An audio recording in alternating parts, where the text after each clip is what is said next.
Look man, Brain Attack is a bit of an underappreciated wave of Hero Factory. I think it gets overshadowed by some of the greats. But I think there's a lot to love about this wonderful sub-theme of Hero Factory. We got creepy alien brain parasites, we have lots of wacky looking villains, and a ton of great parts and pieces as well. Brain Attack is dope. But can all of the villain characters that appeared in this wave of sets, can they be built better? Well, let's take a look at some of these fan-made creations and see how they take these characters and breathe new life into them. These creations are seriously incredible, so get ready. We're going to start off with the Fire Minotaur Pyrox, and this was built by Clockwork Guardian.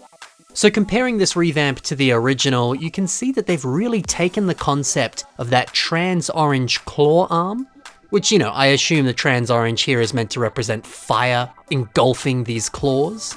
But now they've made it so that this entire arm is covered with fire. And you know what? I think that's a pretty fitting upgrade and advancement on the original. I also really like how the opposite side here, it has a lot of dark red rock pieces that kind of lead into the arm.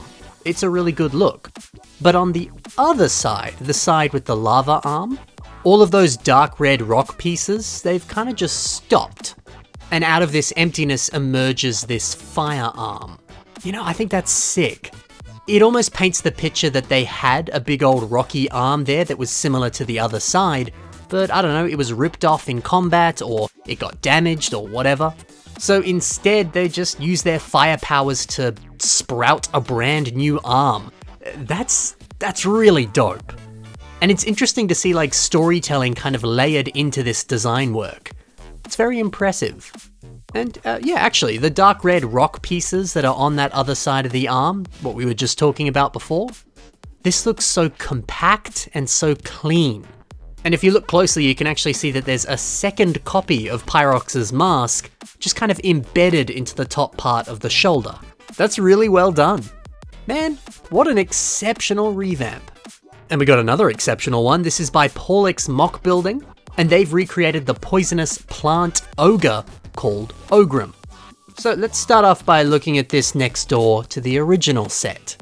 Yeah, the choice to make Ogrum a lot bigger and a lot more heavily armored, and you know, even giving him a bit of a hunch, I think that's very, very smart. Because, you know, that's the thing, right? He's based off of an ogre. In most storytelling that you see ogres in, they're depicted as these large, towering creatures that are a lot more brutish and menacing. So leaning into that vibe a little bit more, it just kind of makes sense. And it's very much in service of the original image and original idea for Ogrum. You know, actually, that's a really good idea. Head to the wiki or something and do a little bit of research. Try and figure out what the original inspiration was for some of these Hero Factory characters, and then research that inspiration. Doing so, it might help you improve your mock, or it might give you a bit of a different perspective on how you could reimagine it yourself, you know? Now, looking at the top part of Ogrum's chest, it's using this nice printed chest armor piece. This is actually the one that comes on the G2 set, Skull Slicer. This really is a perfect inclusion, I think. The printing here, it's got a lot of colors that match the rest of the color scheme that this mock has. So that's a win, but you know, also, I don't know, sometimes it's just nice to have a few printed pieces on your mock. I think it can be the little perfect finishing touch that rounds it off in just the right way, and I don't know, it just makes it look a little bit more interesting. Dude, this revamp rocks. Over to my mate Joxon and his amazing revamp of Scarox. It's quite impressive to see a revamp of a set that seems to use no pieces from the original set. I think that's always a great thing to see, and I think it's a really fun challenge. Maybe there's a set out there that you really want. I don't know, like Kazani, for example. He's an amazing Bionicle set, but if you want to buy him right now on the aftermarket, it is ridiculous. He costs anywhere from like $500 to even as high as $2,000, which is honestly insane. So, you know, instead of paying some ridiculous overinflated price, why not just build your own version of the character using different pieces? It might be way more fun, it's probably going to be 1,000 times cheaper, and it might even just look that little bit better. I don't know, I think that's a really cool idea, and it's great to see Joxon doing it right here. And yo, this head design is crazy. It's using lots of different claw pieces to help shape the top and the bottom of the eye. You also got some of these Exoforce robot arm pieces in gold that also help achieve the overall shape of the face.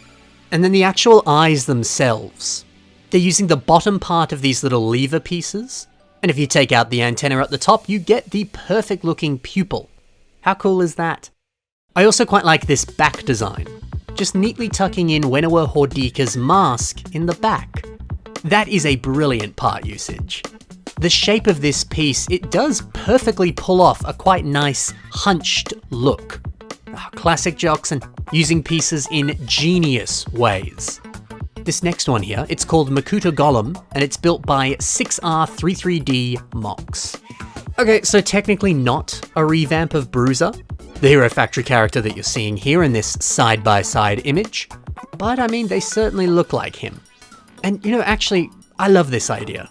Maybe you don't really care for Hero Factory, which I apologize because we've just had a full month of Hero Factory videos. We'll get back to your regular scheduled programming soon if you're one of those people. But yeah, hey, maybe you don't like Hero Factory, or I don't know, you really just build Bionicle Mox. If that's the case, there's a cool idea. Try getting every single Hero Factory bad guy and turning them into a Makuta. Or you could get some of the heroes and try and turn them into Toa. There's actually a surprising amount of compatibility between these two universes, and sometimes it's only a matter of changing a few pieces or just slightly twisting the idea in some fashion.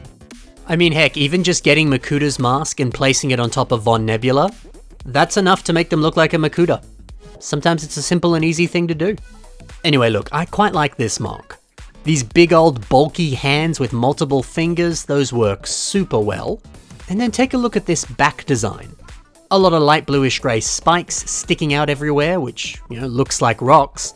And even some of these dark bluish grey Rakshi feet, they also look like layered rock. Super cool. Yet Bruiser has a lot of amazing rock-themed pieces just all over the set.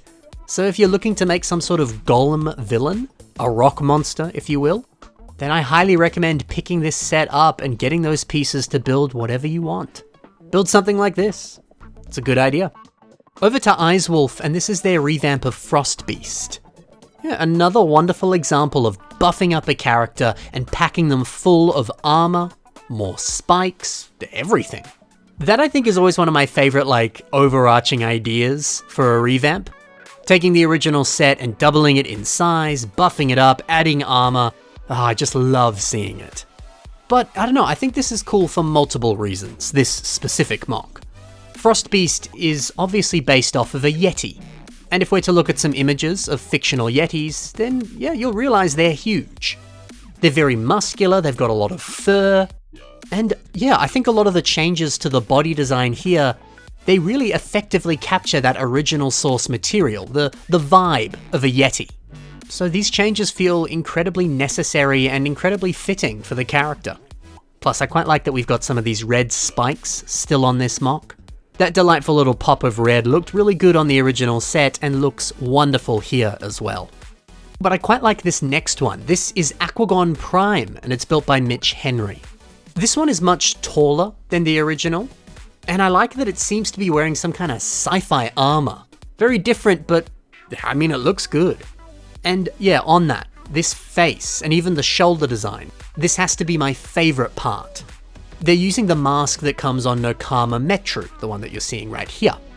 This mask looks pretty good as shoulder pads, but it looks exceptional when it's used as some sort of visor. That's a very creative way of making a helmet. Another interesting creative detail has to be this hook hand. I mean, this just makes sense. Aquagon is a water-themed bad guy, so yeah, leaning into that kind of pirate motif, giving him a pirate hook, it just makes sense. This is a fairly different update to the character. It might be straying a little bit from the source material, but I don't know, man, when it looks this good, I welcome it. This is some great stuff, Mitch. And finally, Adasbonks gives us their own take on the mighty Dragon Bolt. Now, both the original set and this mock, they are very large, so unfortunately it's going to be a little bit difficult to cram both of them into one comparison image, but hey, you get the point. You can see the similarities and the differences right here. Most noticeable, of course, is the inclusion of way more gold. It almost looks like they're wearing some sort of gold ceremonial armor. I like that. And I especially like these kind of tusks around the face. They fill in some of the holes around the sides of the mask, but they also beef up the face just that little bit more. And given that everything else has been scaled up and made bigger, you kind of need to increase the size of the head just that little bit more so it doesn't feel too small. The inclusion of this new detail here does exactly that, and it makes it look so good. Who'd have thought gold would look this good on Dragonbolt? And speaking of some of that gold, the layering here on this armor is so impressive. That very satisfying spine running along the back, excellent. And plus, everything just looks so compact. There's not too many gaps, it's just very satisfying. I like this. Yeah, I feel like this is a very rewarding, very mighty, and very large revamp of Dragonbolt, and I can get behind that. This is sensational. So, that's a revamp of every single Brain Attack villain. I hope you enjoyed taking a look at them all. And hey, maybe you could revamp a Brain Attack villain yourself. And if you do, be sure to post it online with the hashtag HFFeb. That way you can join in the fun of Hero February. And why not continue the fun of Hero February by taking a look at the links in the description below. There you can find the links to everyone that I talked about today, and you can see some of the other amazing stuff that they've built.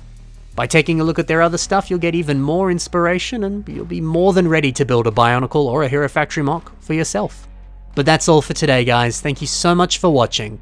Happy building, and bye for now.